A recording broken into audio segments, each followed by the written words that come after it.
Si je te dis équipe nationale du Maroc, la première chose auquel tu penses, la première peut-être personne à laquelle tu penses, c'est qui? La première chose à laquelle je pense, c'est pas une personne, c'est un mot. C'est difficile. Vraiment, tu m'as dit équipe Maroc, j'ai pensé dur. Dur, mais on aime quand même.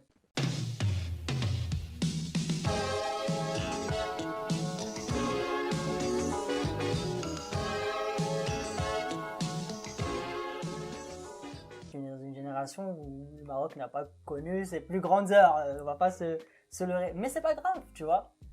On n'a pas été très bon à certaines périodes, mais ça reste l'affect. Moi, ce que je dis souvent, je fais un gros distinguo entre le football de club et le football de sélection. Pour moi, l'équipe de France et l'équipe du Maroc, ça a un impact tellement plus fort que les clubs. سنتابع هذه الكرة لفائدة المنتخب المغربي تصدق جول أول مغربي. Il y a au moins 3 gros souvenirs. Le premier, alors là, je vais me faire peut-être des ennemis, je suis désolé, parce que les Marocains, on parasite avec ça. C'était le match Maroc-Algérie. Maroc-Algérie, quand le Maroc gagne 4-0, parce que je sais pas, il y avait une osmose autour de tout ça. Le match aller, on le perd 1-0, sur un penalty, un peu litigieux et tout. Et en match retour, tu sais, on attendait ça un peu, c'est la revanche, tu vois. On attend ça. En plus, c'est pour la qualif de la CAN, match super important et tout. Et moi, je m'attendais pas du tout à ce qu'on gagne 4-0. Du coup, je me dis, non, mais attends, là, c'est Noël avant l'heure, tu vois. J'ai dit, c'est un truc de fou malade. Je me souviens du match, et notamment du but de Oussama Saïdi, qui met le 4e, et qui, vraiment, il met un défenseur dans le vent, petit pont au gardien. Je me suis dit, mais alors là, je me suis acheté la paix sociale pour les 10 prochaines années. Il n'y a plus un Algérien qui peut me banner. هذه فرصة لفائدة المنتخب الوطني. هذه فرصة هدف رابع. هدف رابع لفائدة المنتخب الوطني. هدف رابع. Si tu me dis que tu préfères mettre 4-0 au Brésil ou 4-0 à l'Algérie, je te jure que je préfère mettre 4-0 à l'Algérie parce que la valeur sentimentale de l'Algérie, elle est beaucoup plus forte pour moi. En fait, je respecte plus l'adversaire Algérie que Brésil. Pourquoi? Bah, je sais pas, en fait, tu vois, on a grandi ensemble, on se connaît, on s'est toujours charrié, tu sais, au collège, il y avait toujours les petits débats. Ouais, le Maroc, c'est mieux que l'Algérie. Ouais, l'Algérie, c'est mieux que le Maroc. Tu vois, on a grandi dans ça, dans cette petite rivalité, mais ça n'empêche qu'il y a un gros côté fraternel. Tu sais, on est les jumeaux, les frères jumeaux. Et donc, pour le délire, t'as toujours envie d'être plus fort que ton frère. Mais après le match, c'est terminé. Demain, ouais, d'ailleurs, c'est arrivé, le Maroc est éliminé. Moi, je soutiens l'Algérie. Tu vois, il n'y a pas de en mode ah, on a perdu, il faut que vous perdiez aussi. Pas du tout. On a perdu, bonne chance les refs, c'est pour vous et tout. Et donc, du coup, quand on s'affronte, je me dis là, c'est le match, gars, c'est le Real Barça, Madine Maghreb, tu vois. Et donc, pour moi, c'est super important de gagner ce match-là. Donc, quand on a gagné le 4-0, vraiment, c'est un truc, ça m'a marqué. Genre, des fois, je regarde le résumé sur Internet, les gens ils vont dire c'est un gros forceur. Alors, vraiment, j'ai un caractère d'Algérien, mais du côté rouge, tu vois. Et je regarde le truc, et ça me fait toujours la même sensation. Et c'est terminé. La délivrance pour le peuple marocain qui retrouve la Coupe du Monde après 20 ans d'absence. Le succès des Lions de l'Atlas emmené par Hervé Renard en terre ivoirienne sur le score de 2-0. Surtout dans les matchs cruciaux, au Maroc, on a toujours eu tendance à se louper, à pas être là au bon moment et tout. Là, je vois un match contre la Côte d'Ivoire. C'est Hervé Renard, tu vois. Hervé Renard, c'est le mec qui gagne tout le temps. Je dis, mon gars, tu gagnes avec tout le monde. On n'a pas une équipe de peintres, on a des bons joueurs. On a des bons joueurs de football. Faut gagner avec nous, frère, tu vois. Donc là, moi, j'avais quand même... En fait, tu t'interdis d'y croire à un moment. Mais au fond de toi, t'es dans le discours, tu dis, ouais, c'est mon frère. Mais au fond de toi, t'es là. Les gars, on va les dérouiller. Mais tu le gardes pour toi. C'est en fait une pudeur naturelle qui s'installe, tu vois. Et je regarde le match, en plus avant le match, Aurier, il fait le mec, il fait les Marocains, on va les chicoter. Ah, tu lances le match, tu lances, ok, pas de problème. Boum, on gagne 2-0, but de Benatia, but de Nabil Tirard. J'étais devenu fou. Et en fait, tu vois, cette génération-là qui allait au mondial, pour moi, ils ont inscrit leur nom à jamais dans l'histoire du Maroc parce qu'ils ont réussi à faire un truc incroyable. C'est-à-dire que nous emmener au mondial 20 ans après, ils ont marqué ma vie, ces gens-là. Pourtant, tous les Marocains, on est comme ça. C'est-à-dire qu'ils vont faire un mauvais match. Tu vas dire, lui, il est trop nul. Lui, pété, frère, mais vas-y. Mais c'est sur l'instant. La vérité, c'est que ces mecs-là, ils t'ont emmené en Coupe du Monde. Tu vois, ils ont mis le drapeau du Maroc au mondial. Alors ça ne te fait pas le même effet sur la France parce qu'on va tout le temps au mondial. Et justement, on va au mondial pas pour faire la figuration, on va au mondial pour taper les gens. Donc, tu as d'autres attentes. La France, tu es content quand tu gagnes ou quand tu vas loin. Là, tu es juste content d'y aller. Tu vas juste faire le trajet. Si pour toi, c'est un truc de ouf. Donc, quand on s'est qualifié, je me souviens à l'époque, avec un pote, on n'a pas regardé le match ensemble, on regardait souvent les matchs ensemble, mais là, on n'avait pas regardé.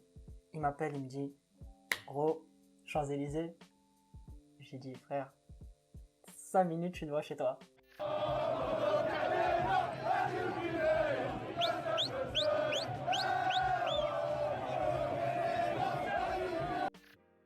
Il y a beaucoup de gens qui ne comprennent pas pourquoi, quand son équipe d'origine gagne, pourquoi est-ce qu'on va le fêter aux Champs-Élysées? Pourquoi est-ce que tu as eu cette envie-là?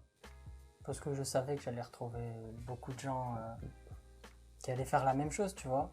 Après, je peux comprendre les gens qui trouvent ça très bizarre de se dire ouais, ils vont fêter, c'est rien, ils n'ont pas à le faire. Je te demande absolument pas de te justifier, Non, je te demande simplement d'expliquer pour... En fait, je sais pas, tu vois, c'est le point de rassemblement qui est fait pour ça. France championne du monde, on va là-bas. C'est un peu c'est la place de la victoire, tu vois. C'est hyper symbolique, mais c'est la place de la joie, du bonheur. Quand, tu sais, les Champs-Élysées, c'est prestigieux et tout. Quand tu vas là-bas, tu vas pour, en gros, t'enjailler et voilà, faire toute ta mala possible. Là, pour le coup, c'est le point de rassemblement qui a toujours été comme ça. Bah, quand tu as un événement heureux, bah, tu vas là-bas, tu vois. Quand la France a été championne du monde, j'étais là-bas, torse nu, drapeau de la France, sur le coup, et j'ai paradé, tu vois. Et pour moi, en fait, les deux, c'est la même. Je vis les choses avec la même intensité. Donc, c'est même pas une question que de Maroc ou d'Algérie. Quand c'était le Maroc, bon, qualification, on va fêter. Quand c'est la France, je fais, faites pas une qualification.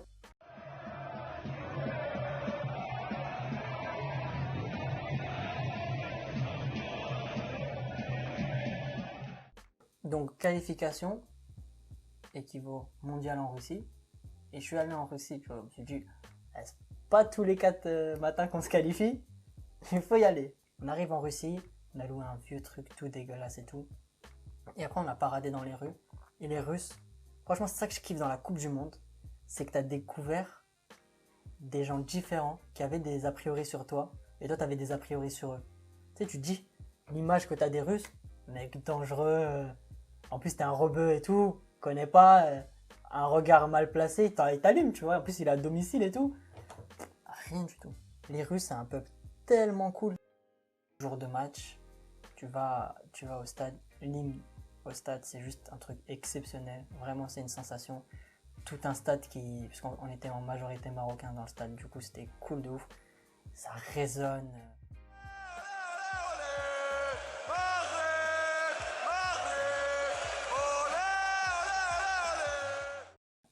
Et le match, c'est vraiment peut-être un des matchs où j'ai vécu le plus de sensations. Parce que on arrive en Russie, on est déjà éliminé de jeu. Je me suis juste cette carotte là, vas-y, je vais jusqu'en Russie. Et je sais que je vais rentrer chez moi bredouille, tu vois. Mais ça fait toujours quand même plaisir.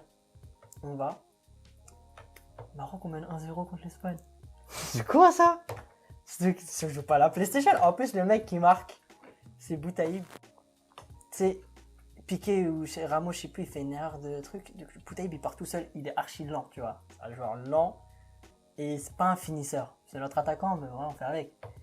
Il arrive et le gardien, c'est derrière, frère. Je me dis, mais tu sais, je m'enjaille même pas, je suis comme ça. Je me dis, bon, je connais la suite. Je peux pas la mettre. Il a mis un petit point derrière.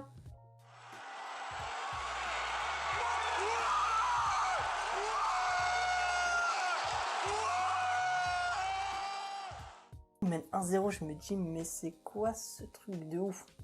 Bon, le match il continue. Et bon, l'Espagne, c'était fort quand même. Et combinaison, Isco, Iniesta, Iniesta, Isco, pouf, but. Je dis, oh, ça va vite, calmez-vous, c'est bon. Hein. Laissez-nous partir digne au moins avec un point, tu vois. Et là, deuxième mi-temps, corner En-Nesyri, il a quasiment pas joué de la Coupe du Monde. Je sais pas pourquoi d'ailleurs, il a pas du tout joué. Il rentre sur ce match-là en mode, vas-y, tu sais quoi, je joue 20 minutes.